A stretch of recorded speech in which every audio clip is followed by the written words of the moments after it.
Hello मेरे प्यारे साथियों, कैसे हैं आप सब। उम्मीद करते हैं आप लोग बहुत ही मस्त होंगे, स्वस्थ होंगे और अपनी पढ़ाई जबरदस्त तरीके से कर रहे होंगे। तो साथियों, आज की इस क्लास में हम लोग डिस्कस करने वाले हैं क्लास 12 फिजिक्स का फर्स्ट यूनिट, जिस यूनिट का नाम है इलेक्ट्रोस्टैटिक्स। हिंदी में बोले तो हिंदी में इस यूनिट का नाम है स्थिर विद्युत की, और स्थिर विद्युत की का सेकेंड चैप्टर विद्युत विभव तथा धारिता। इस चैप्टर का आज हम सेकेंड लेक्चर आपके बीच लेके आए। ओके, तो सेकेंड चैप्टर और सेकेंड लेक्चर कितना मस्त है ना। तो आज का इस लेक्चर में हम क्या क्या पढ़ने वाले हैं भाई, सिंपल से आपको इंट्रोडक्शन दे देते हैं। तो आज की इस क्लास में हम लोग पढ़ने वाले हैं, एक ये देखेंगे कि विद्युत क्षेत्र तीव्रता और विद्युत विभव के बीच का रिलेशन क्या होता है, यानी कि इसके बीच संबंध क्या है भाई। और देखने वाले हैं एक कि कोई भी एक्सियल लाइन पे आपको अगर बोल दे कि इलेक्ट्रिक पोटेंशियल का डेरिवेशन प्रूव करके दिखाओ, तो आप कैसे करेंगे, फिर इक्वेटोरियल लाइन पे कैसे करेंगे, वो सारी चीजें मैं आज क्लास में डिस्कस करने वाली हूँ। और हाँ, वो जो क्वेश्चन होगा इक्वेटोरियल लाइन, वो क्वेश्चन आप खुद से प्रूव कर सकते हैं कैसे, मैं आज की क्लास में वो भी बताने वाली हूँ। ओके, तो स्टार्ट करते हैं बिना देर किए हुए। तो सबसे पहले आपको समझनी है कि ये क्वेश्चन क्या कह रहा है भाई। क्वेश्चन सिंपल सा आपको रीड करनी है भाई। तो क्वेश्चन क्या कह रहा है, क्वेश्चन कह रहा है कि विद्युत क्षेत्र तीव्रता तथा विद्युत विभव के मध्य संबंध, यानी कि विद्युत क्षेत्र तीव्रता के बारे में मैंने आपको बताई थी लेक्चर 8 में, जब मैं चैप्टर 1 स्टार्ट की थी उसमें। तो आपका विद्युत क्षेत्र तीव्रता इज इक्वल टू वैल्यू क्या निकल के आया था कोई पॉइंट पे, आपको याद है? याद है तो आप कमेंट बॉक्स में कीजिए, नहीं याद है तो मैं फिर से आपको बता देती हूँ कि कोई भी पॉइंट पे मैंने विद्युत क्षेत्र तीव्रता का मान निकाला था, तो वो निकला था E is equal to 1/4 pi epsilon naught Q by R square. ठीक है, ये चीजें मैंने प्रूव होकर आपको दिखा दी थी कैसे आया था फॉर्मूला। ठीक है, तो सबसे पहले हम लिखते हैं कि जैसा कि हम जानते हैं भाई, ये फॉर्मूला हम जानते हैं तो वही चीजें लिखेंगे। यहाँ पे लिखेंगे जैसा कि हम जानते हैं, क्या जानते हैं कि E is equal to 1/4 pi epsilon naught, और ये रहा आपका Q बाय R स्क्वायर। और एक इलेक्ट्रिक पोटेंशियल, अब इसके बारे में भी हम जानते हैं भाई। क्या जानते हैं इलेक्ट्रिक पोटेंशियल के बारे में? इलेक्ट्रिक पोटेंशियल के बारे में जानते हैं, अब मैंने कल ही आपको डेरिवेशन प्रूव करा दी थी बड़ा इजी तरीके से भाई। और एक मैं आपको दे भी दी थी कि आपको खुद से बना के दिखाना है कोई भी पॉइंट पे कैसे डेरिवेशन निकलता है। ठीक है, तो वही चीजें आपको कल अगर प्रूव करके आपने निकाल लिया होगा तो आपको बड़ा इजी तरीके से याद हो गया होगा। तो ये क्या होता है, इलेक्ट्रिक पोटेंशियल का आपका डेरिवेशन क्या निकला था। तो इलेक्ट्रिक पोटेंशियल का डेरिवेशन मेरा निकला था यहाँ पे V is equal to minus of 1/4 pi epsilon naught, ये रहा आपका Q बाय R। बस यहाँ पे R स्क्वायर था तो यहाँ पे बस R था, और नेगेटिव और पॉजिटिव बस यही पे साइन पे थोड़ा चेंजेस था। ठीक है, तो यही सारी चीजें कल की क्लास में मैंने आपको बताई थी। ये ठीक है, ये वाला इलेक्ट्रिक पोटेंशियल वाला। तो इलेक्ट्रिक पोटेंशियल का अगर आपको ज्यादा दिक्कत हो रही है तो आप फर्स्ट क्लास देख लीजिए, उससे आपको सारे डेरिवेशन कैसे बनेंगे उसका तरीका आपको सारी चीजें पता चल जाएगी। ठीक है, फर्स्ट क्लास में। ओके, तो स्टार्ट करते हैं। अब बोल रहे हैं रिलेशन के बारे में। मैंने जब आपको रिलेशन बताई थी चैप्टर 1 जब स्टार्ट किए थे, तो उसमें मैंने आपको क्या बताई थी, रिलेशन जब भी आपसे पूछे तो सिंपल सा आप दोनों चीजों को डिवाइड कर दीजिए तो निकल जाएगा आपका रिलेशन। तो आपको नहीं पता है तो खैर कोई दिक्कत की बात नहीं, मैं फिर से आपको बता देती हूँ कि जब भी आपको रिलेशन पूछे तो रिलेशन का यहाँ बात आपको उठे ना, सिंपल सा दोनों में आपको डिवाइड कर देनी है। किसमें किसमें भाई, जो चीजें फर्स्ट में है उसको ऊपर, और जो चीजें सेकंड में वो चीजें उसको नीचे में रख के दोनों को कटा देना है, सिंपल सा आंसर आ जाएगा। कैसे, अभी प्रूव करके दिखाते हैं। ये जो चीजें है ना, इनको आपको सिंपल सा एक इक्वेशन 1 मान लेनी है, इस चीजों को फर्स्ट वाले को। ठीक है, और ये जो चीजें है इसको इक्वेशन 2 मान लेनी है भाई। अभी क्या करना है, मेरा इक्वेशन 1 और इक्वेशन 2 तो निकल गया, आपने बोला तो दोनों तो डिवाइड कर दो, तो डिवाइड करो। तो करते हैं यहाँ पे समीकरण, आप लिखिए, लिखना पड़ेगा थोड़ा सा। समीकरण 1/2 करने पर, समीकरण 1/2 करने पर, यानी 1 में क्या है आपका E इज इक्वल टू क्या दे रखा है भाई, 1/4 पाई एप्सिलॉन नॉट, और यहाँ पे Q बाय R स्क्वायर। और बाय में क्या बोला है कि V करो, इसको डिवाइड करो। तो V इज इक्वल टू आपको क्या दे रखा है भाई, यहाँ पे -1/4 pi epsilon naught Q by R। तो वही चीजें आपको लिखनी है, -1/4 पाई एप्सिलॉन नॉट, ये रहा आपका Q बाय R। अब ये 1/4 पाई एप्सिलॉन नॉट से 1/4 पाई एप्सिलॉन नॉट कटेगा, ये Q से ये एक Q कटेगा भाई, ये R स्क्वायर से एक R स्क्वायर पार हो जाएगा भाई। अब आपको क्या करना है, R से R डायरेक्ट हम पार कर दिए, अब आपको क्या करना है, E by V is equal to, अब यहाँ पे क्या बचता है, 1/R बचता है। देखिए यहाँ 2 गो R था, 1 गो R कटा तो यहाँ पे और 1 गो R बचा ना, तो वही 1 गो R बचा है, और सिंपल से यहाँ माइनस है तो -1/R हो जाएगा। तो ये चीजें आपकी बच के आ जाती है। ठीक है, तो अब क्या करना है भाई, अब बहुत इजी है, आप बहुत इजी तरीके से यहाँ से प्रूव कर सकते हैं। कैसे, तो क्रॉस मल्टीप्लीकेशन कर देते हैं दोनों चीजों को, तो आपका ये चीजें निकल के आ जाती है। तो करते हैं भाई क्रॉस मल्टीप्लीकेशन। जैसे ही हम यहाँ पे क्रॉस मल्टीप्लीकेशन करते हैं तो E मल्टीप्लाई हो जाता है, और ये जो V है इसके साथ मल्टीप्लाई हो जाता है, यानी कि E R is equal to minus of V हो जाती है भाई, ये चीजें होती है। अब जैसे ही आप यहाँ से ई का मान निकालते हैं तो ये क्या हो जाता है, माइनस वी बाय आर हो जाती है। तो ये निकल के आ गया आपका रिलेशन। तो एग्जैक्ट अगर बोला जाए रिलेशन तो आप यहाँ तक लाके दिखा दीजिए, आपका रिलेशन हो जाता है। ठीक है, तो ये चीजें आपका हो गया क्लियर, यहाँ से यहाँ तक पूरा करके दिखा तब एग्जामिनर आपको 2 मार्क्स देता है। ओके, तो अब क्या करना है, सिंपल सा दोनों पे हमको क्रॉस मल्टीप्लीकेशन कर दिए भाई। अब E R is equal to minus B था, जैसे ही ई का मान पूछे हम E is equal to minus B by R कर दिए। अब अगर आपको बोले कि इसका अवकलन रूप लिख के दिखाओ, यानी डिफरेंशिएशन में आप इसको कैसे लिख सकते हैं, तो आप कैसे लिख सकते हैं भाई, तो उस चीज को भी हम यहाँ पे आपको लिख देते हैं कि अगर आपसे पूछे कि अवकलन रूप लिख के दिखाओ, अवकलन रूप, ठीक है, तो आप कैसे लिखेंगे अवकलन रूप, तो आपको मैं लिख के दिखा दूं। अवकलन रूप यानी कि डिफरेंशिएशन का बात क्या है, जहां डिफरेंशिएशन वहां आपको डी लगा देनी है। जैसे ही E इज इक्वल टू अगर आप minus of dv by dr कर देते हैं तो यही हो जाता है अवकलन रूप। ओके, अब इसको कैसे पढ़ेंगे भाई, तो आपको पढ़ना है ऋणात्मक विभव प्रवणता। ठीक है, ये आपका रहा साइन माइनस का, तो इसको ऋणात्मक पढ़िएगा, ये भी रहा विभव, और जैसे डिफरेंशिएट करते उसको प्रवणता बोला जाए तो इसको पढ़ेंगे हम लोग ऋणात्मक विभव प्रवणता। अगर ये भी के जगह पे कुछ भी रहे, कार्य रहे, ऊर्जा रहे, शक्ति रहे, कुछ भी रहे, अगर आप फलना तो उसका आपका नाम भी रहे तो आपका प्रवणता हो जाएगा। ठीक है, यानी कि यहाँ नेगेटिव ना हो तो पॉजिटिव अगर कहीं पे दिख जाए तो वो चीजें भी हो जाएगी धनात्मक फलना प्रवणता। तो ऐसे आप इसको लिख सकते हैं। ठीक है, अवकलन रूप में, तो अवकलन रूप में सिंपल सा is equal to minus D V by D R लिख दीजिए, ये हो गया आपका अवकलन रूप। अगर आपको एग्जामिनर पूछेगा क्वेश्चन तो आपको उससे कैसे पूछा जाएगा भाई क्वेश्चन, तो कैसे पूछा जाएगा बोर्ड में क्वेश्चन, आप वो चीजें पहले समझ लीजिए। आपको बोला जाएगा कि निम्नलिखित में से कौन सा ऋणात्मक विभव प्रवणता है, तो यही जहां आपको दिख जाए उसमें आपको टिक कर देनी है। ठीक है, तो ऐसा क्वेश्चन आपको पूछा जाएगा, तो इसको आपको क्या पढ़ना है, ऋणात्मक विभव प्रवणता। ओके, क्लियर हो गया यहाँ तक आपको सारी चीजें। अब क्या कीजिए, यहाँ से यहाँ तक आप सारी चीजों को नोट कर लीजिए, ये 2 मार्क्स में आने का ज्यादा चांसेस रहता है। ज्यादातर तो बिहार बोर्ड में ये क्वेश्चन दिखा जाएगा, जैक बोर्ड में थोड़ा कम हो सकता है क्योंकि जैक बोर्ड में इतना रिलेशन नहीं पूछा जाता। जैक बोर्ड में क्या होता है, ज्यादा से ज्यादा डेरिवेशन को पूछा जाता है, और यूपी बोर्ड में। ठीक है, तो आप एक काम कीजिए, जो बिहार वाले उनको ज्यादा फोकस करना है, जैक वाले को अभी आगे आएगा डेरिवेशन, डेरिवेशन पे आपको बहुत ज्यादा फोकस करना है। वो तीनों बोर्डों के लिए इंपॉर्टेंट होगा, चाहे आप बिहार से हो, जैक से हो, चाहे आप यूपी से हो, वो तीनों बोर्ड के लिए इंपॉर्टेंट होगा। सबसे पहले आप इसको नोट कीजिए, फिर आपको क्वेश्चन के बारे में जानते हैं। ओके, अब हम ये सारी चीजों को क्लीन कर देते हैं भाई, आपने बड़ा अच्छे तरीके से नोट कर लिया होगा। और लिखते हैं हम वो डेरिवेशन का क्वेश्चन, बहुत सिंपल है, आप देखते चलिए कैसे वो डेरिवेशन का क्वेश्चन सॉल्व होता है। ओके,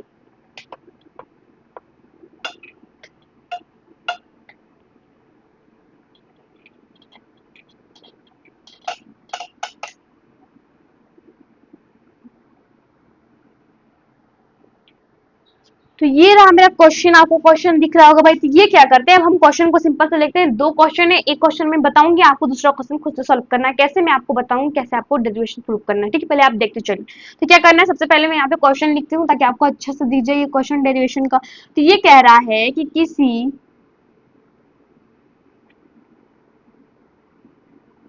विद्युत द्विध्रुव के अक्षीय रेखा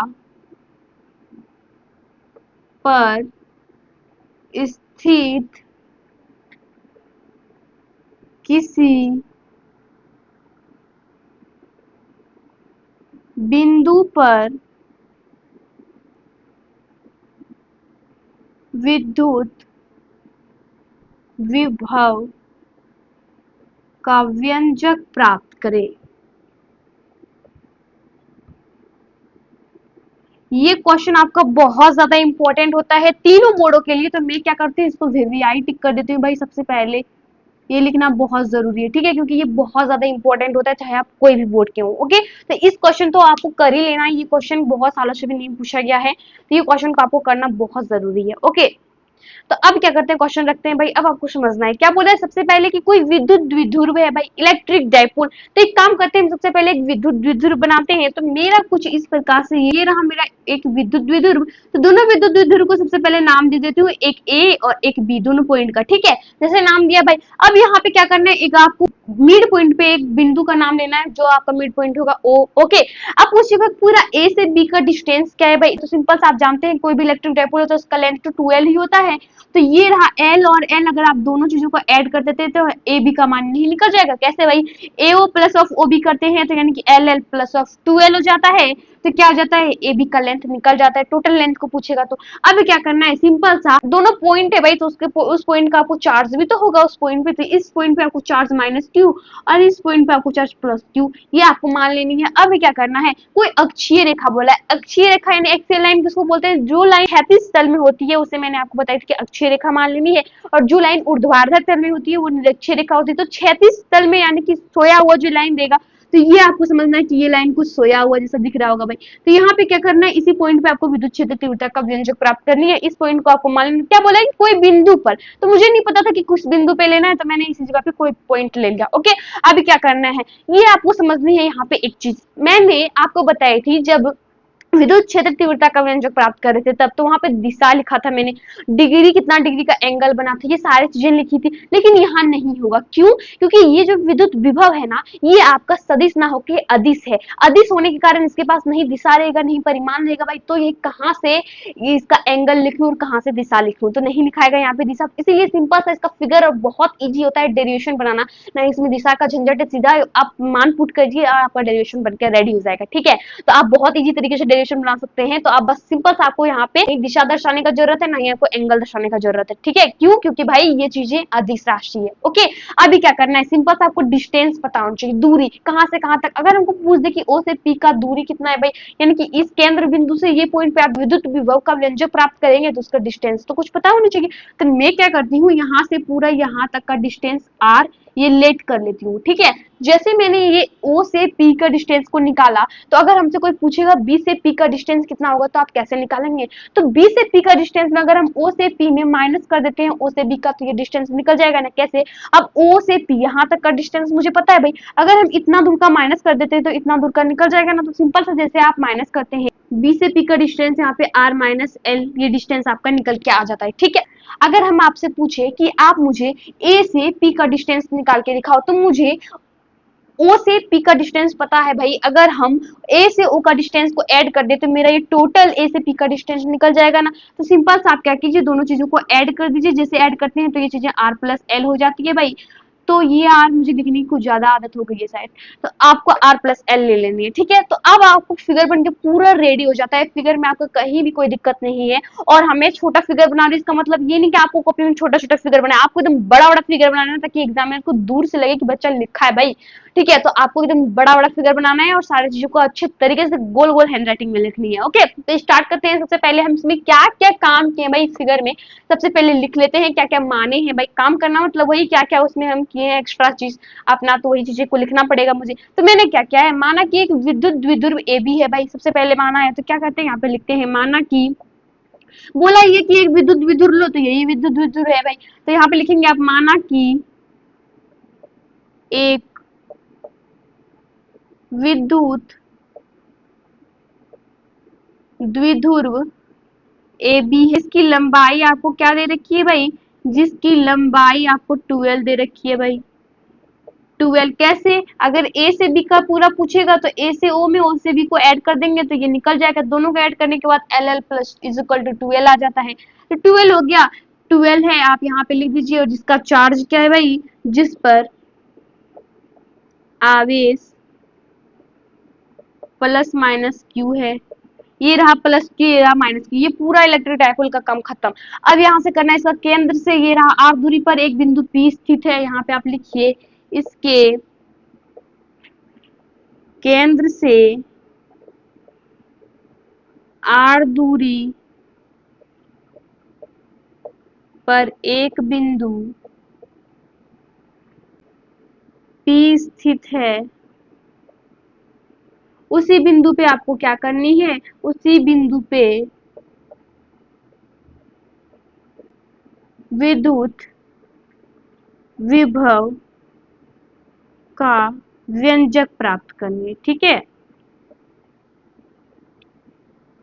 आप अगर फिगर नोटिस कर रहे होंगे तो बिल्कुल सेम फिगर है, माना कि भी पूरा सेम है भाई, बस यहाँ पे विद्युत क्षेत्र की जगह पे विद्युत विभव लगा हुआ है और यहाँ पे ये अदिश राशि होने के कारण इसका यहाँ पे कोई डायरेक्शन कोई दिशा कुछ नहीं था। ठीक है, बस सिंपल सा सारा चीज सेम है। अगर आपको चैप्टर 1 अच्छे तरीके से क्लियर कर लिए ना सारी चीजें, तो आपको दिक्कत कहीं नहीं आएगी। बस वहाँ पे ई था तो यहाँ पे भी होगा, यही थोड़ा बहुत चेंजेस दिखेगा, बाकी ज्यादा चीजें चेंजेस नहीं दिखेगी। अब आपको सिंपल सा डेरिवेशन की ओर ले चलते हैं। ये आपको मात्र 3 स्टेप में डेरिवेशन बन के आपका रेडी हो जाएगा। ये डेरिवेशन 3 स्टेप वो क्या क्या भाई, तो मैं आपको स्टेप के बारे में भी बता देती हूँ कि फर्स्ट स्टेप में आप माइनस क्यू आवेश के कारण बिंदु पी पे विद्युत विभव निकालेंगे, फिर आप प्लस क्यू आवेश के कारण बिंदु पी पे विद्युत विभव निकालेंगे, फिर पहले आप प्लस क्यू लिखिए फिर बाद में माइनस क्यू लिखिए, दोनों चीजें आपकी सेम है। ठीक है, उसके बाद आपको दोनों चीजों को ऐड कर देना है, तो आपका टोटल निकल के आ जाता है इलेक्ट्रिक पोटेंशियल यानी कि विद्युत विभव का डेरिवेशन। ठीक है, तो स्टार्ट करते हैं। तो सबसे फर्स्ट स्टेप क्या है आपका, तो फर्स्ट स्टेप हो जाएगा आपका प्लस क्यू आवेश के कारण बिंदु पी पे विद्युत विभव। ओके, तो आपको वही चीजें लिखनी है, तो मैं यहाँ पे लिख देती हूँ। अब करके आपको लिखना है प्लस क्यू आवेश के कारण बिंदु पी पर विद्युत विभव।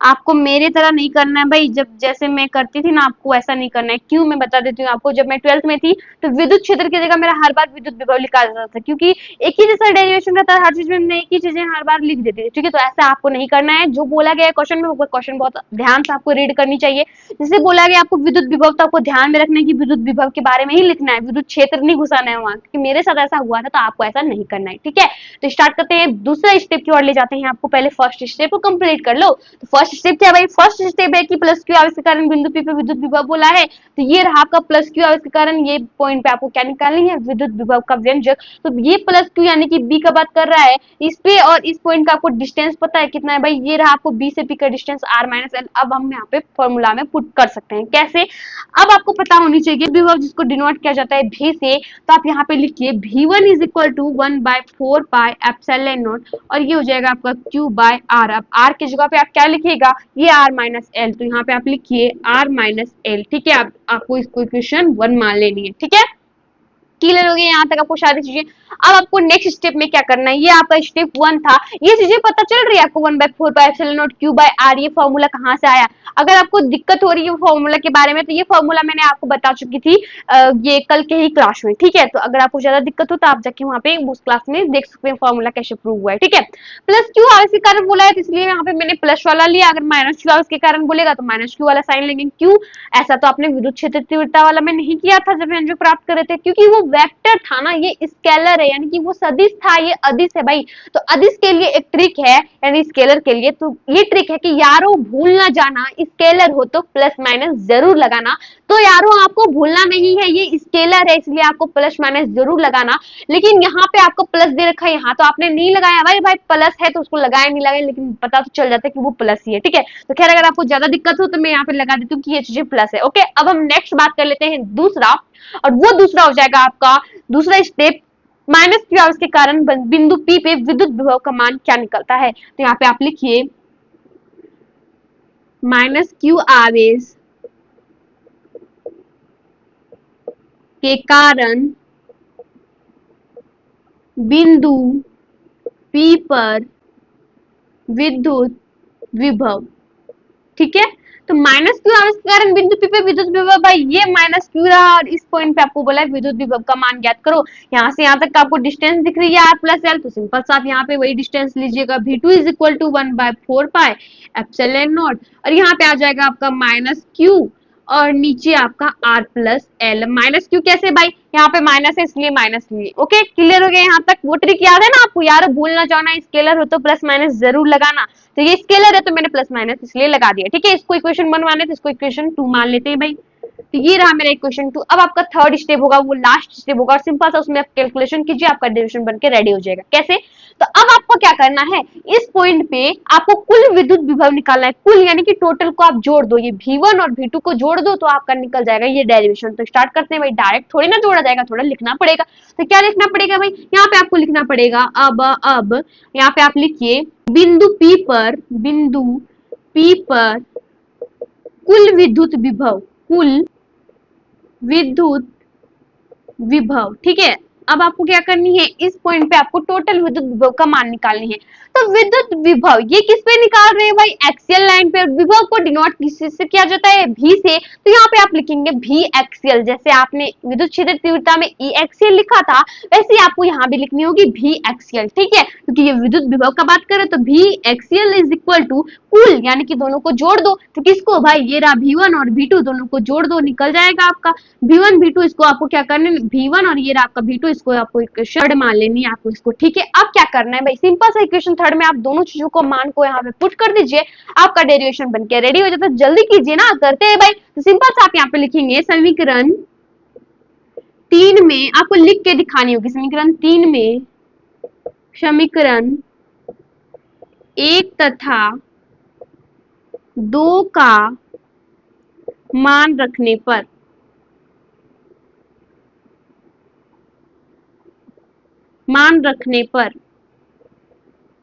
ठीक है। तो अब समीकरण 3 क्या है भाई, आपका समीकरण 3 है v axial is equal to, और यहाँ पे इक्वेशन 1 के जगह पे आपको क्या दे रखा है, यानी कि v1 के जगह पे 1/4 pi epsilon naught plus q by r minus l। तो आप यहाँ पे लिखिए 1/4 पाई एप्सिलॉन नॉट, ये रहा आपका q और यहाँ पे r माइनस एल। ठीक है, अब यहाँ पे प्लस साइन भी दे देते हैं भाई। अब यहाँ पे क्या हो जाएगा, आपका प्लस हो जाएगा, क्यों, क्योंकि यहाँ पे प्लस दे रखा है। तो अब यहाँ पे v2 की जगह क्या है, 1/4 pi epsilon naught minus q by r plus l। तो आपको यहाँ पे लिखनी है 1/4 पाई एप्सिलॉन नॉट, ये रहा आपका minus q by r plus of l। लेकिन अब तो मेरा बोर्ड हो चुका है फुल भाई, आपको यहाँ से यहाँ तक तो सारी चीजें क्लियर हो गई होगी ना।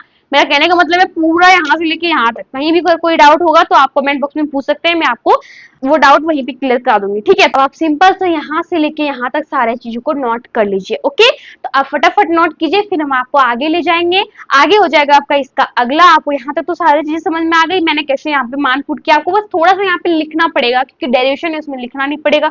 तो फिर ये चीजें लिखेंगे नहीं तो मार्क्स भी उतना अच्छा नहीं मिलेगा, इसलिए हर एक जगह पे छोटा छोटा चीजें आपको लिखते चलनी है, ताकि एग्जामिनर को खुद कर सके और मुझसे मार्क्स ले सके। ठीक है, तो आप फटाफट यहाँ से यहाँ तक सारी चीजें नोट कर लीजिए।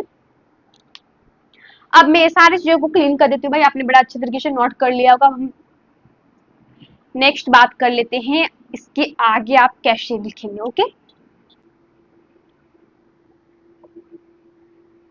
आपको ये चीजें तो याद है ना, उसको भी रहने देते हैं ताकि आप भूल ना जाए। ठीक है, तो ये चीजें को मैं यहाँ पे एक बार लिख देती हूँ। भी एक्सियल इज इक्वल टू क्या निकला है, 1/4 पाई एप्सिलॉन नॉट, ये रहा आपका plus Q by R minus of L, और यहाँ पे प्लस है आपका 1/4 पाई एप्सिलॉन नॉट, ये रहा आपका minus Q by R plus of L. ठीक, तो ये चीजें मैं डायरेक्ट यहाँ पे लिख दी हूँ। ओके, अब क्या करते हैं, हम सिंपल सा इस चीज को क्लीन कर देते हैं और बात कर लेते हैं अब इसके आगे का स्टेप आप कैसे करते हैं। तो छोटा मोटा सा कैलकुलेशन है, आप तुरंत सॉल्व कर सकते हैं इसको भाई। कैसे, अब देखिए कैसे कर सकते हैं। तो आपको कॉमन लेने आती है, कॉमन तो लेकिन बच्चों को आता होगा भाई, 12th में आ गए तो कॉमन लेने तो सबको आता होगा। ठीक है, तो नहीं आता कोई दिक्कत नहीं, फिर से आपको बता देती हूँ कैसे आपको कॉमन लेना चाहिए। सबसे पहले आप देखिए यहाँ पे प्लस और माइनस है भाई, सबसे पहले ये माइनस जो है इसको क्या बना देगा, माइनस बना देगा। क्यों, क्योंकि प्लस और minus is equal to minus होता है ना। तो आपको यहाँ पे लिखनी है E axial is equal to 1/4 pi of epsilon naught Q by R minus of L, और ये रह गया आपका माइनस 1/4 पाई एप्सिलॉन नॉट और Q by R plus of L। अब आप कॉमन कैसे लेंगे, कॉमन देखिए जो चीजें यहाँ भी सेम हो, जो चीजें आपको दोनों में सेम दिख जाए, वो चीजों को अगर आप बाहर निकाल लेते हैं तो उसी चीज को कॉमन कहते हैं। तो इसमें सेम मेरा 1/4 पाई एप्सिलॉन नॉट Q दिख रहा है, यहाँ पे भी 1/4 पाई एप्सिलॉन नॉट Q दिख रहा है, तो क्या करते हैं इस चीज को बाहर निकाल देते हैं। तो जैसे आप बाहर निकालते हैं तो क्या आ जाता है आपका 1/4 पाई एप्सिलॉन नॉट, ये रहा आपका Q, और यहाँ पे बच जाती है आपका 1/r माइनस L और minus of 1/r plus of L। ठीक है, तो ये चीजें आपकी बच जाती है। अब आपको नहीं लग रहा कि इसका भिन्न का घटाव होगा भाई, जैसे आपने भिन्न का घटाव बच्चों ने बनाया होगा 1/3 माइनस 1/2 ऐसे करके, तो ऐसे ही आपको कुछ दिख रहा होगा। ठीक है, तो बस सिंपल से आपको यहाँ पे भिन्न का घटाव करना है। बोले थे आपको बस 3 स्टेप में लिखना पड़ेगा, बाकी सब इधर कैलकुलेशन है। कैलकुलेशन आता है तो आप तुरंत डेरिवेशन सॉल्व कर सकते हैं। ओके, तो अब सिंपल सा छोटा मोटा कैलकुलेशन है भाई, इसको तो बच्चा कर देगा। यहाँ पे आपको करना क्या है, आप सिंपल सा भिन्न का घटाव कीजिए। सबसे पहले आप एलसीएम लीजिए। ठीक है, तो एलसीएम जैसे ही लेते हैं इन दोनों का, तो एलसीएम मेरे क्या आ जाता है, r माइनस एल और इंटू आर प्लस एल आ जाती है। ठीक है, ये निकल के आ गया। अब एलसीएम। अब हम लोग करते क्या थे कि सीधा सिंपल सा इन दोनों को क्रॉस मल्टीप्लिकेशन करते थे, आर प्लस एल को इधर और ये आर माइनस एल को इधर। तो वही चीजें करना है आपको भाई, बचपना याद आ जाएगा अभी आपको। आर प्लस एल ये हो गया और minus of R minus L ये हो गया, ठीक है। तो ये चीजें आपकी निकल के आ गई। अगर आपको ज्यादा दिक्कत हो रहा है कि नहीं हम ऐसे नहीं करेंगे, हम कटा के लिखेंगे, तो आप लिखिए भाई। तो आर माइनस जो एल है, ये आर माइनस एल से ये आर माइनस एल उड़ जाएगा, बचेगा क्या आर प्लस एल। तो वही चीज यहाँ पे लिखा गया है। और ये आर प्लस एल, ये आर प्लस एल से ये आर प्लस एल उड़ जाएगा, बचेगा क्या आर माइनस एल। वही चीज यहाँ पे लिखी गई है, ठीक है। क्लियर हो गया आपको सारी चीजें, दोनों मेथड से अब मैंने आपको सारी चीजें बता दी। अब आपको नेक्स्ट स्टेप क्या करना है। नेक्स्ट स्टेप आप सिंपल सा कर सकते हैं, E axial is equal to 1/4 pi of epsilon naught और ये रहा आपका क्यू। अब यहाँ पे आपको क्या करना है, ये आर माइनस एल, अब ये जो माइनस है इसके साथ जैसे मल्टीप्लाई होगा तो ये क्या हो जाएगी, माइनस हो जाएगी। तो माइनस आर हो गया, ये माइनस वाला माइनस के साथ मिलकर क्या हो जाएगा, प्लस हो जाएगा। तो ये आपका प्लस एल हो गया। अब यहाँ पे नीचे क्या बच जाता है भाई, आपने फॉर्मूला पढ़ा होगा, A minus B into A plus B is equal to A square minus of B square. ये फॉर्मूला आपने पढ़ रखा होगा, ठीक है। 12th के जो स्टूडेंट्स होंगे उनको तो ये फॉर्मूला यू पता होगा। 12th के मेरे कहने का मतलब है जो स्टूडेंट्स मैथ्स के होंगे, बायो के भी होंगे तो उनको शायद 10th में पता चल गया अगर वो अच्छे से पढ़े होंगे तो, ठीक है। तो कोई दिक्कत की बात नहीं है। ये फॉर्मूला आपको मैं यहाँ पे लिख देती हूँ कि ये ए स्क्वायर माइनस बी स्क्वायर, आप चाहें तो साइड में लिख सकते हैं। तो यही फॉर्मूला का यहाँ पे यूज होगा। ये रहा आपका ए माइनस बी, ये रहा आपका ए प्लस बी, तो दोनों मिला के क्या हो जाएगा, A square minus of B square, ठीक है। तो ये चीजें आपकी बच जाती है। अब आपको नहीं लग रहा है ये आर से आर दोनों को पार कर दें, क्यों, क्योंकि ये प्लस से माइनस से कट के जीरो हो जाएगा। तो सिंपल सा करके दोनों को कटा दिया। अब मेरा इधर जगह फुल हो जाएगा, मुझे इस चीज को क्लीन करनी होगी। तो एक काम कीजिए आप लोग यहाँ पे चुकी देखिए लिख दीजिए, जिसको फॉर्मूला ज्यादा दिमाग में नहीं रहती है, ठीक है। जिस जगह डेरिवेशन में यूज होगा वो फॉर्मूला आप वहाँ पे लिख दीजिए। आपको जैसे डेरिवेशन डिवीजन कीजिएगा तो तुरंत आपको याद आ जाएगा, ओके। तो एक काम करते हैं, अब इसके आगे ले चलते हैं। आपको एल और ये एल क्या लग रहा है आपको, 12 हो जाएगा भाई। मैंने एक चीज यहाँ पे क्या मिस किया, यहाँ पे जो प्लस है यहाँ पे आपको प्लस लगेगा, ठीक है। प्लस मैंने देने भूल गई थी, यहाँ पे प्लस था, यहाँ पे मैंने माइनस कहाँ से दे दिया पता नहीं। ये आपका प्लस होगा, ठीक है। तो प्लस और ये प्लस दोनों में क्या हो जाएगी, ये प्लस 12 हो जाएगी। कैसे आप कर सकते हैं इसका अगला स्टेप, सिंपल सा आप यहाँ पे लिखिए E axial is equal to 1/4 pi epsilon naught, ये रहा आपका क्यू। अब क्या करना है आपको, ये एल और ये एल मिलके क्या आ जाएगा 2l। तो यहाँ पे लिख दीजिए 2l और बाय में ये रहा आपका R square minus of L square, यहाँ पे लिख दीजिए R square minus of L square. अब इसका अगला स्टेप क्या करना है, आपने q into 2l is equal to क्या पढ़ा है, p। ये फॉर्मूला मैंने आपको पढ़ाई थी लेक्चर 8 में जब फर्स्ट चैप्टर बता रही थी। q into 12 is equal to p होता है, जिसको हम लोग क्या नाम देते हैं, विद्युत द्विध्रुव आघूर्ण। तो वही चीजों को आपको लिखनी है यहाँ पे, q into 2l is equal to p होता है। तो अगर आपको ज्यादा दिक्कत हो तो आप यहाँ पे ब्रैकेट में लिख दीजिए विद्युत द्विध्रुव आघूर्ण, ठीक है, यानी कि इलेक्ट्रिक डायपोल मोमेंट, ओके। तो अब क्या करते हैं यहाँ पे, आप p इस जगह पे डायरेक्ट मान पुट कर देते हैं। तो v axial is equal to 1/4 pi epsilon naught, ये रहा आपका p और आपका नीचे बच जाता है R square minus of L square, okay. अगर आप ये आर स्क्वायर में ये एल स्क्वायर को माइनस करते हैं ना तो आर स्क्वायर को कोई फर्क नहीं पड़ता है, क्यों, क्योंकि इसकी एक स्टैंडर्ड केस आती है। वो स्टैंडर्ड केस है कि R is so much greater than L हो तो इज इक्वल टू क्या हो जाएगा, तो क्या होगा अभी देखते हैं। तो सिंपल सा मैं डायरेक्ट लिख देती हूँ थोड़ा शॉर्ट में, स्टैंडर्ड केस, ठीक है। अब क्या करना है स्टैंडर्ड केस में अगर आप R square is so much greater than L square हो तो वहां पे क्या हो जाता है पता है आपको, आर का आर ही रह जाता है, मतलब कि जो आर स्क्वायर है वही चीजें बच जाती है। क्यों, क्योंकि ये ना जो एल होता है वो जीरो के बराबर होता है। अगर भी आप कोई भी चीजों में जीरो को माइनस करेंगे तो उस चीज को कोई फर्क पड़ेगा भाई नहीं ना। तो कुछ वैसे ही ये एल है, तो अगर आप आर में से एल को माइनस कर देते तो इसी तरह आपको कोई फर्क नहीं पड़ता है और ये चीजें आपका बच के आ जाती है। R square minus L square लगभग में आपका आर स्क्वायर के बराबर ये चीजें हो जाती है, ठीक है। तो अब यहाँ पे क्या करना है आपको, सिंपल सा E axial is equal to 1/4 pi epsilon naught, ये रहा आपका p बाय आर स्क्वायर, यहाँ पे लिख दीजिए। यही चीजें आपका आ गया डेरिवेशन प्रूव हो गया। तो देख सकते हैं कितना इजी है डेरिवेशन। बस इसमें याद रखने वाला किस जगह होगा, बस इस जगह आपको स्पेशल केस पता होनी चाहिए। ये आर स्क्वायर बहुत बड़ा है ये एल से, ठीक है, तो इसीलिए एल के जगह पे जीरो हो जाता है। जीरो के बराबर आपको लगभग मानिए कि वो जीरो के बराबर है, जैसे माइनस करते हैं तो ये आर स्क्वायर आ जाता है, ठीक है। तो यही चीजें आपको बस याद रखनी होगी इसमें, बाकी यहाँ पे कुछ याद रखने जैसा नहीं है। इसको मैं एक बॉक्स बना देती हूँ और आपको इस फॉर्मूले को भी रट लेना है, क्यों, क्योंकि ये डायरेक्ट पूछा जाता है कि इलेक्ट्रिक पोटेंशियल का एक्सियल लाइन पे वैल्यू कितना निकलता है डेरिवेशन प्रूफ के, तो आपको ये डायरेक्ट लिखना है, ओके। क्लियर हो गया यहाँ तक सारी चीजें। अगर आपको कहीं पे भी एक भी जरा सा कहीं डाउट आया होगा तो आप कमेंट बॉक्स में कमेंट कीजिए, मैं आपको वहां पे आंसर दे दूंगी, ओके। तो अब बात कर लेते हैं नेक्स्ट डेरिवेशन का। वो डेरिवेशन आप खुद से बना सकते हैं कैसे, मैं आपको अभी बताती हूँ। तो सबसे पहले इसको नोट कीजिए, तो मैं इस चीज को क्लीन कर देती हूँ भाई, मुझे क्वेश्चन लिखना नहीं पड़ेगा क्योंकि क्वेश्चन में थोड़ा सा चेंज करनी होगी, इसके बाद मेरा बन जाएगा। तो क्वेश्चन करते हैं हम थोड़ा सा चेंज, आप भी थोड़ा सा क्वेश्चन लिख लीजिए, थोड़ा दूर तक लिखिएगा, ज्यादा दूर तक लिखिएगा तो फिर गलत हो जाएगा भाई। तो थोड़ा सा करना है मुझे क्वेश्चन में चेंज भाई, बस जिस जगह अक्षीय हो उस जगह निरक्षीय हो जाएगा, या फिर कभी कभी आपको विषुवतीय दिख जाएगा, ठीक है।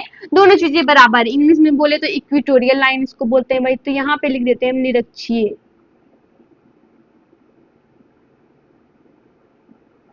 निरक्षीय,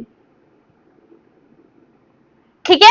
तो अब मैं आपको बता देती हूँ कि इलेक्ट्रिक डायपोल का आप कैसे निकाल सकते हैं डेरिवेशन, जब वो लाइन क्या हो, जब वो लाइन इक्वेटोरियल हो। तो इक्वेटोरियल यहाँ लाइन कहने का मतलब है वो लाइन क्या हो, ऊर्ध्वाधर लाइन में हो, ऊर्ध्वाधर यानी कि जो लाइन खड़ा हो भाई। तो मैंने इसका डायरेक्शन आपको बताई थी जब मैं लगभग ये शायद 10th लेक्चर होगा उसमें मैं शायद ये डायरेक्शन प्रूव करा दी थी आपको कि इलेक्ट्रिक फील्ड इंटेंसिटी का मान क्या निकलता है जब वो लाइन किस पे हो, वो लाइन इक्वेटोरियल लाइन हो, ठीक है, यानी कि निरक्षीय रेखा पे विद्युत क्षेत्र तीव्रता का व्यंजक प्राप्त करें, ठीक है। तो अब आपको क्या करना है, निरक्षीय रेखा पे विद्युत विभव का व्यंजक प्राप्त करना, सेम फिगर बनाना है भाई, बस उसमें डायरेक्शन नहीं दर्शाना है। क्यों, कोई दिशा क्यों नहीं दर्शाएंगे, क्योंकि ये स्केलर है, तो स्केलर है यानी कि अधि से इसके पास दिशा ही नहीं होता है, तो मुझे दिशा दर्शाने का क्या जरूरत है, सिंपल सा हम फिगर बनाते हैं भाई। सबसे पहले एक काम कीजिए, आप यहाँ पे फिगर बनाइए। तो